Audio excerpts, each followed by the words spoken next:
Where you live. It takes a group of dedicated volunteers to continue helping people who are struggling with hunger. News Channel 18's Alex Dyro caught up with some of those volunteers. She joins us now with part 2 of her series and shares the story of hunger through the volunteers' eyes. Alex? Jeff, as one regular volunteer told me, he prefers to hand out the food at mobile food pantries. He wants to be where the rubber meets the road, so to speak. And often that means standing in freezing temperatures and braving summer storms to feed the most hungry people, the ones who are lined up waiting for hours before the food even arrives. It's something these volunteers continue to do just to see the gratification on someone else's face. At any Food Finders mobile food pantry, you're likely to find Steve Qualkenbush or Harold Dormier. Colleagues for decades at Purdue, in retirement, volunteering in tandem to distribute food to those in need. It's just an experience I've never had before.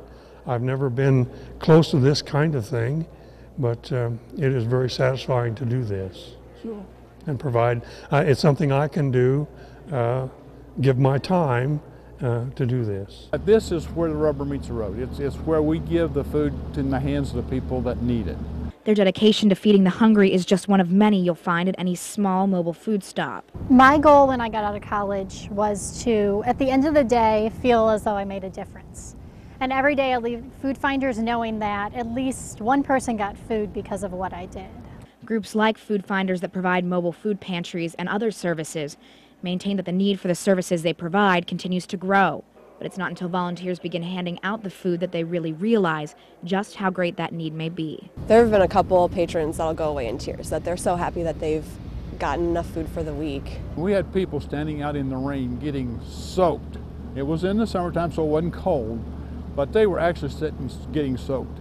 And I just thought to myself, in fact, those of us working in the pantry that made the comment, if those folks can stand out in the rain to get food, we can stand out in the rain to give it to them.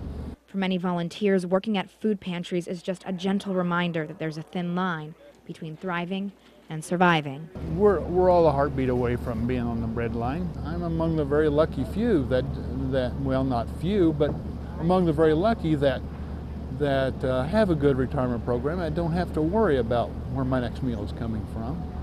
But there are people my age that do worry about it and do have to get out and take advantage of these kinds of things. I'm reluctant to categorize people because we're all pretty close to really needing help at some point of time.